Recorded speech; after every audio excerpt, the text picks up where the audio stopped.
Hey there, my name's Rosie and I'm a 28-year-old divorcee. I never thought that I'd be married and divorced at this age. And honestly, if it was up to me, I would still have been with him. But I had been mistreated for far too long, so I took matters into my own hands, of course with a lot of help and support from an almost forgotten friend. Let me begin by telling you about my ex-husband Scott and me. I met Scott in college. He was tall, handsome, and had a smile that made me feel warm inside. We started dating after we were paired up for a class project. At first, everything was perfect. Scott was kind and attentive. He would surprise me with little gifts and take me on fun dates. After a year of dating, Scott invited me to meet his family. I was nervous but excited. His mother, Vivian, was very polite, but I could tell she didn't like me much. Scott reassured me that she would come around, so I tried not to worry. Scott proposed to me a few years after we graduated. It was a beautiful day, and I said yes without hesitation. We planned a small wedding, but I didn't get what I wanted. You see, while my relationship with Scott was amazing, my relationship with Scott's mother, Vivian, was not. When I first started dating Scott, I was really excited to meet his family. Scott spoke highly of his mom, Vivian, so I thought we would get along well. But from the first time I met her, I could tell she didn't like me. Vivian was polite, but she had a strange look in her eyes when she looked at me. It made me feel like I didn't belong. While we had our dinner, Vivian kept asking me questions about my family and my plans for the future. Her questions seemed harmless, but I could tell that she was judging me. Thank you for inviting me to dinner, Vivian. Your home is lovely. Oh, thank you, Rosie. It's quite an effort to maintain, as I'm sure you can understand. So tell me about your family. Where do they live? Well, my parents live in a small town not far from here. How quaint. And your siblings? I have a younger sister. She's in college right now. I see. And what do they think of your lifestyle choices? I'm not sure what you mean. Oh, moving here away from your family. It must be quite different from what they expected. Well, they weren't happy at first, but only because we're all so close, and my leaving meant that I was a lot more grown up than they wanted me to be. Still, they supported me because they wanted me to be happy. Of course, happiness is important, though I suppose it's different for everyone, isn't it?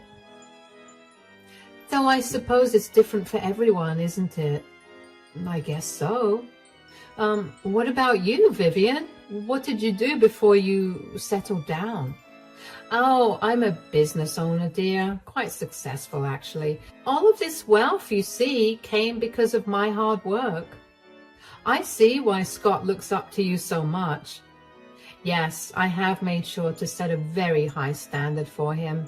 I don't want him bringing home lazy and unambitious women. So what are your plans for the future, Rosie? Surely you have ambitions beyond this? I'm not sure yet. I'm still figuring things out. Ah, indecision. It can be quite telling, wouldn't you agree? I suppose so. Well, Rosie, it's been enlightening getting to know you. You're certainly different from what I expected.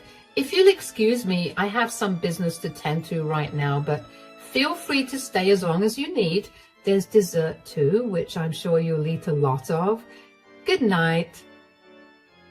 I was severely uncomfortable after that dinner, but Scott barely paid any mind to it. I asked Scott if he could tell me if his mother liked me, but he just told me that his mother was a little hard to please. He assured me that she liked me, and even though I didn't believe him, I let it go. As Scott and I got more serious, I tried hard to win Vivian's approval. I visited often, brought her small gifts, and helped out around her house, but no matter what I did, it was never enough. Vivian always found something to criticize. She would say things like, Rosie, you should really learn how to cook better. Or, are you sure you want to wear that dress? Scott would just shrug and tell me not to worry about it. Anyway, Vivian insisted on taking over Scott's and my wedding plans. She decided on the guest list, the venue, and even the menu. I wanted a small, intimate wedding, but Vivian turned it into a huge event. I felt like I had no say in my own wedding. Scott said it was easier to let her handle things, so I tried to go along with it. After we got married, things started to change. The first thing that changed was Scott's brother, Lucas, being cut off from the family. Lucas was Scott's older brother. Lucas had always been the black sheep of the family. Unlike Scott, he never let Vivian control him. He was independent and stood up for what he believed in, which often clashed with Vivian's manipulative ways. This caused a lot of tension between them. When Lucas decided to become a lawyer and fight for people's rights, Vivian disapproved. She wanted him to take over the family business, but Lucas refused. He wanted to help people, not just make money. But only a month after my marriage, Lucas was ousted from the family. Scott refused to tell me what had happened, and even though I knew in my heart that there was no way that Lucas had done anything wrong, I knew that if I wanted to win Vivian over, I could not interact with Lucas, at least not a lot or very overtly. Lucas would occasionally email me to check in on me because he hated how his mother treated me, but he respected it when I told him that I wanted him to not contact me because I wanted to get on Vivian's good side. The other change was that Scott spent a lot of time talking to his mom on the phone. She always had something to say about how we should live our lives. Scott would agree with her and then tell me what we should do. It was frustrating, but I loved Scott and wanted to make our marriage work. About 2 years into our marriage, Scott and I began looking into buying our own house. One day, Vivian suggested we buy a house near hers. Scott thought it was a great idea, but I wasn't so sure. Guess what? Mom called me during work today. Oh, did she have something important to say? She usually calls you only in the evening, right? Yeah, but Mom had an idea that she wanted to share with me. Mom suggested that we buy a house near hers. I think it's a great idea, don't you? I'm not so sure about that. I think we should decide where we want to live on our own. Come on. It would be so convenient to be close to Mom. She can help us with anything we need. I understand that, but I want us to make decisions that are best for us, not just because it's convenient. Why are you being so difficult about this? Mom knows what's best for us. She's willing to help with the down payment no matter how expensive the house is. How is that not enticing to you? It's not just about the money, Scott. I want us to have our own space and independence. Mom is just trying to help. Why can't you see that? I do see that, Scott, but I also want us to be able to make our own decisions without her influence all the time. She just always needs to get her way, and when she doesn't, she makes you do her dirty work. You're overreacting. I'm tired of you always questioning my mom. She knows what she's doing. I'm not questioning her intentions, Scott. I just want us to be a team, making decisions together. Fine, whatever. If you don't want to consider Mom's offer, then we'll just figure it out ourselves. Scott, please, can we talk about this later? I need some time. Fine, take all the time you need. I'll be in the other room if you want to talk. We ended up buying a house near Vivian's. She visited all the time, often without calling first. She would criticize how I decorated the house and how I cooked. She would come in and start rearranging my furniture or telling me how to clean it. Scott never defended me. He would just tell me to ignore her. Whenever I tried to talk to Scott about how I felt, he would get defensive and tell me I was overreacting. Despite all this, I tried to focus on the good times we had together. Scott could still be sweet and loving when Vivian wasn't around, But those moments became fewer and further between. I felt like I was losing myself trying to keep Scott and his mom happy. Take, for instance, the fact that I wanted to choose my own dress for my wedding, but Vivian insisted on picking it. She chose an old-fashioned, ugly gown, and when I told Scott I didn't like it, he just said, "It's Mom's choice. Let's keep her happy." I felt like my feelings didn't matter at all. I cried, but Scott didn't comfort me. He just said, "It will be okay, Rosie." Another time during Thanksgiving, Vivian burned the turkey but blamed it on me. She yelled, saying I ruined dinner. Scott laughed it off, saying, "Mom, Rosie's trying her best." He didn't defend me. I felt so alone and humiliated. After that particular incident, I had had enough. After we got back home, I confronted Scott about his lack of support. "Scott, we need to talk about what happened at dinner." "What about it?" "Your mom blamed me for burning the turkey. She yelled at me in front of everyone." "Hey, she was just stressed out. It happens." "But she blamed me. It wasn't fair, and you just laughed it off." "I didn't mean anything by it, Rosie. I was just trying to lighten the mood." "It wasn't funny to me. It was humiliating." "Mom didn't mean to embarrass you. She was upset about the turkey." "It's not just about the turkey, Scott. It's about how she treats me and how you always take her side." "I told her you were trying your best. What more do you want me to do?" "I want you to stand up for me.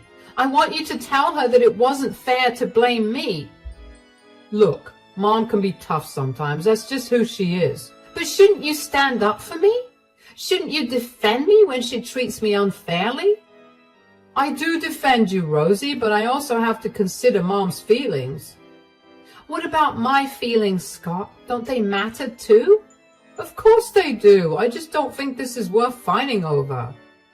"It's not just this one time, Scott. It's every time. I feel like you never stand up for me when she does these things. It's like you always take her side." "I'm not taking sides, Rosie. I just think you're overreacting." "I'm not overreacting. I need you to support me, Scott. I need to know that you're on my side." "I am on your side, but you have to understand, Mom's always been like this. It's not going to change." "But shouldn't our marriage be about us, Scott? Shouldn't you defend me when someone treats me badly?" "Of course. But there's nothing to defend here. You just need to grow a thicker skin. Stop villainizing my mother." "I'm not villainizing your mother. You've been there every single time your mom has said or done something mean to me. You know very well how hurtful those are. Yet you stay quiet." "Are you forgetting that I work for my mother? You saw what happened to Lucas, and the last thing I want is that. Just deal with it, Rosie, and for God's sake, don't get me involved in it." I felt even more frustrated than I did before. I couldn't understand how or why it was so hard for Scott to stand up for me. I get that he was terrified that he was going to get disowned and cut off as well, but he had enough experience to get a better job. He just wanted the comfortability that working for his mother provided, and he was willing to throw me to the wolves for it. Scott's and my marriage was beginning to break. I did my best to keep things going and not let Scott or Vivian affect me or my relationship anymore, but it got harder with every month that passed. My breaking point was Vivian's birthday. Vivian's birthday was on Christmas, and she loved to make a big deal out of it. A month before her birthday, she invited me to her party at her fancy vacation house. I was surprised because she usually didn't include me in her special events. She had mailed the invitations to her birthday, Christmas dinner, and only a few minutes after she'd done that, she called me. "Rosie, I have something special in mind for my birthday this year." "Oh, really?" "I want that rare antique necklace I saw at the jewelry store downtown. You know the one." "Yes, but I think it's going to be really expensive. I'm not sure if I can afford it on my own." I didn't ask if you could afford it. I'm telling you to get it for me. Sure, but I might need Scott's help. Absolutely not, Rosie. This is your test, not his. If you can't manage this on your own, then maybe you're not as committed to this family as I thought. So you're trying to prove my commitment to this family through me giving you an expensive necklace? Yes. And if you still don't satisfy me with the present, you're going to have to try harder to get my approval. I understand, Vivian. I'll figure it out. You better. This isn't just about a necklace, you know. It's about respect and proving yourself. Understood. I'll go to the jewelry store tomorrow and see what I can do. Good. Don't disappoint me. I expect the best. As soon as the conversation was over, a plan began to form in my mind. I knew I couldn't trust Vivian to appreciate any effort I made, but I also knew I needed leverage, so I had secretly recorded our conversation on my phone. I was sure that whatever Vivian had asked for came at a steep price, and I did not want to get robbed by her in case she decided to turn on me. I had caught her telling me that her demand for the necklace was truly a conditional one, and that's all that mattered to me. When I looked up the necklace that Vivian had wanted, I wasn't shocked because I had pretty much anticipated it. The necklace she wanted was worth a small fortune. I didn't have that kind of money. I decided to try and get the necklace because somewhere in me, I still had hope that getting it would finally make Vivian accept me. I wanted her so badly to see that I was good enough for Scott. So I started saving every penny I could. I worked extra hours at my job, even though it made me tired and stressed. I told myself that this was my chance to prove to Vivian that I was worthy of being part of the family. I imagined her smiling and finally saying something nice to me. I thought it might even make Scott proud of me for making his mother happy. Finally, after months of scrimping and saving, I had enough money to buy the necklace. It was beautiful, just like Vivian wanted. I felt a mix of relief and nervousness as I wrapped it up and got ready for the party. When Scott and I arrived at Vivian's vacation home for the Christmas party, I felt nervous but hopeful. The house was huge and beautifully decorated for Christmas, but I was sure the celebration inside was only focused on Vivian. I held the carefully wrapped antique necklace in my hands, hoping it would make Vivian finally see that I belonged in the family. I knocked on the door and Vivian opened it, looking surprised to see me. I smiled and handed her the gift. She took the gift and unwrapped it slowly, and when she saw the necklace, her eyes lit up with joy for a brief moment. Merry Christmas, Vivian. Happy birthday, too. This is exactly what I wanted. Thank you, Rosie. I'm so glad you like it, Vivian. I hope we're not too late for the party. I was really nervous to give you the present, so it took a while to work up the nerve to come here. Oh, that's cute. You're not late at all. Scott, maybe, but you? No, you're not late. What do you mean? Wow, you're stupid. You can't stay. This event is family only. But Vivian, I thought, you are not welcome here. Now leave. Scott, can't you say something? Mom, thanks for inviting us. Merry Christmas and happy birthday. Oh, thank you, darling. I made your favorite dessert, so make sure you leave space in your stomach to eat that. Scott! Rosie, what are you doing here? Mom told you to leave, didn't she? But it's snowing outside. Can't you at least give me a ride? Mom said you should leave. It's not far, Rosie. Just go. Vivian then slammed the door in my face. I tried ringing the doorbell over and over again, but no one opened the door. We had driven to Vivian's place in Scott's car, so I didn't have the keys. I only had two options, stay there and freeze, or walk and hope to find shelter and not freeze. I chose the second. My heart broke into a million pieces. How could he do this to me? I had tried so hard to please his mother, and once again, he was taking her side. As I walked away in the snowstorm, tears streamed down my face. The cold wind bit at my skin and my feet felt heavy in the deep snow. I felt utterly alone and betrayed. The man I loved, the man I had married, had chosen his cruel mother over me again. My mind raced with thoughts. Why was I never good enough for Vivian? Why did Scott never stand up for me? Why did I keep trying so hard for people who didn't care about me? The snow kept falling and I kept walking, feeling more and more numb. I couldn't hold back my sobs. I felt like I had lost everything. My hope, my dignity, and my love. As I walked through the snowstorm, shivering and feeling completely alone, I heard a voice call my name. I turned around and saw Lucas, Scott's older brother, running towards me. I hadn't heard from Lucas in over a year, so to say that I was surprised was an understatement.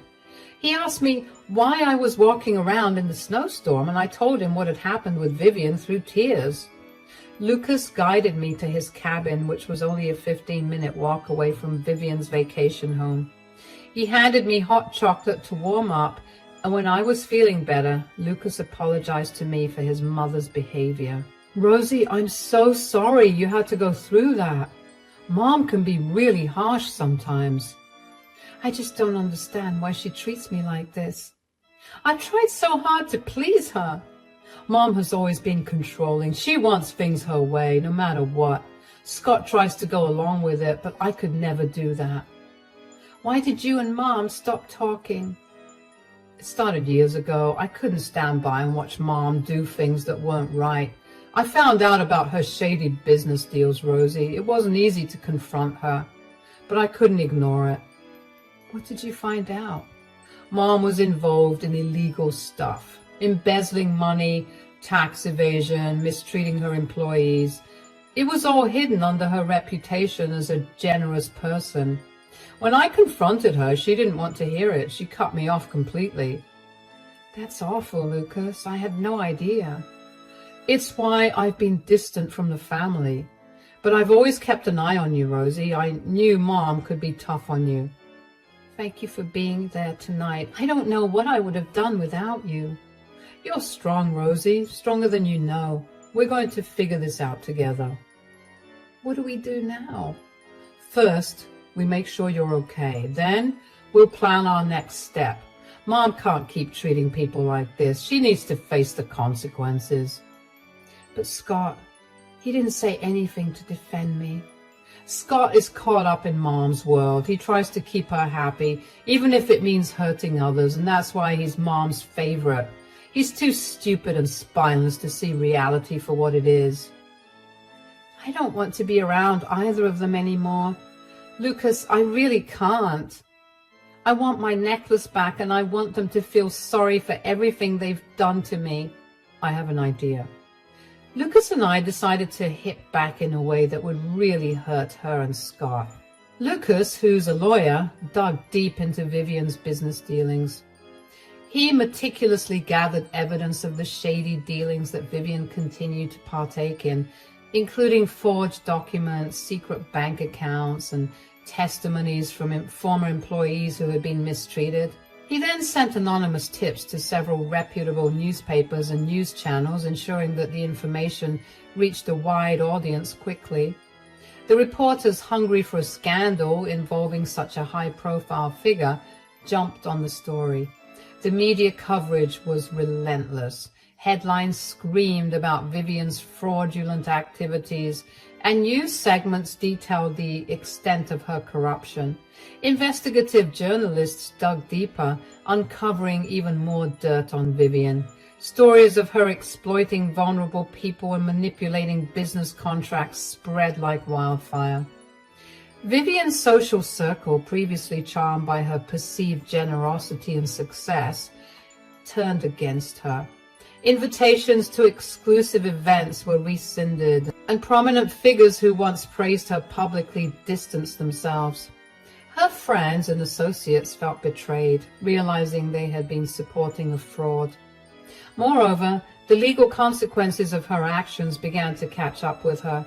Authorities launched formal investigations into her business practices, leading to frozen assets and impending court cases.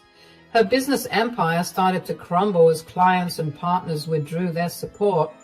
fearing associations with a criminal. One afternoon, Vivian came over to my new place and began banging on the door. She did not stop until I opened the door. Her face was red with anger. "You've ruined my life. My business is falling apart and everyone knows about the inside workings of my business. This is your fault. You brought this on yourself with your choice of practices and the way you treated me. You think you're so righteous. I did what I had to do for my family. You were never good enough for Scott. I don't think I'm righteous, but I do think that I'm smart enough to not treat others poorly when I know that I'm doing illegal things. But speaking of family, I want the necklace back, the one I gave you at the Christmas party. A gift is a gift, Rosie. I'm under no obligation to return it. It's mine now. I think we should revisit our agreement." "What are you talking about?" "Listen to this." "What is this? Did you record me asking you for the gift?" "I had a feeling that you would try to trick me. I only did what I needed to protect myself." "Are you throwing my words back at me?" "Oh, who cares? How is this an agreement?" "This is proof. You said I had to prove myself to you. Well, I've done that. So now we need to talk about giving back the necklace." "Are you serious?" "Of course. And what will you do if I don't give you the necklace back?" "You'll just have one more case to deal with, which means one more huge lawyer fee." Vivian's nose flared in anger and somehow her face got even redder, but she practically threw the necklace into my hands before storming out of the house. I felt great. I had finally taught Vivian a lesson. All that was left was my divorce. With all the evidence I had of Scott's neglect, I talked to a divorce lawyer about getting a divorce from Scott. I made sure to collect everything I needed to show how his mom dominated our marriage and bullied me relentlessly, yet Scott never stood up for me. I gathered texts where Scott ignored my pleas for help when Vivian insulted me. There were countless times that she called me names and Scott just brushed it off or told me to let it go. I had photos of events where I was excluded, with Scott standing by Vivian smiling while I was left alone. I also kept a diary detailing instances where Vivian's cruel words and actions left me in tears, and Scott either defended her or said nothing. There were financial records showing how Vivian controlled our finances with Scott's approval, leaving me with little say in our money matters. Lastly, I had witnessed statements from friends and family who saw how Scott let his mother mistreat me. They wrote about the times they saw Vivian belittle me and how Scott stood by doing nothing. This evidence painted a clear picture of how Scott's neglect and Vivian's bullying hurt our marriage. Lucas then also helped me figure out how to protect myself financially. I wouldn't be left with nothing. In court, I felt a mix of nerves and determination. This was my chance to finally stand up for myself. Scott was visibly upset and he tried to defend himself. He claimed he was just trying to keep the peace between his mother and me. But the evidence was too strong. The judge saw how his actions, or lack thereof, had contributed to the breakdown of our marriage. I felt a mixture of relief and sadness as the proceedings continued. It was heartbreaking to see the man I once loved try to justify his behavior. But I also felt empowered. I was finally taking control of my life and standing up for my own well-being. Lucas was there every step of the way, offering support and encouragement. With his help and the strong case we built, I was able to secure a fair settlement. The judge awarded me a significant portion of our assets. In the months that followed, Scott and Vivian's lives unraveled further. The scandal surrounding Vivian's shady business practices grew, and with more details coming to light in the media. She faced legal investigations and lawsuits from former business partners and employees who had been mistreated. Her once impressive reputation crumbled as people saw her for who she truly was. Scott struggled to find his footing without his mother's financial support and influence. He lost his job due to the scandal and found himself isolated from friends who had once been drawn to Vivian's social circle. His attempts to defend his actions only made things worse as more people saw him as complicit in his mother's wrongdoings. Meanwhile, I focused on rebuilding my life. With the settlement of the divorce and the support of friends and Lucas, I found a new sense of freedom and independence. I pursued hobbies and interests that Vivian had always belittled, discovering strengths and talents I never knew I had. Looking back, I knew the scars from those years with Vivian and Scott would always be a part of me, but they no longer controlled me.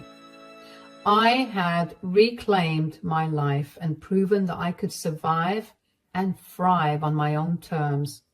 I can't wait to see what more the future has in store for me.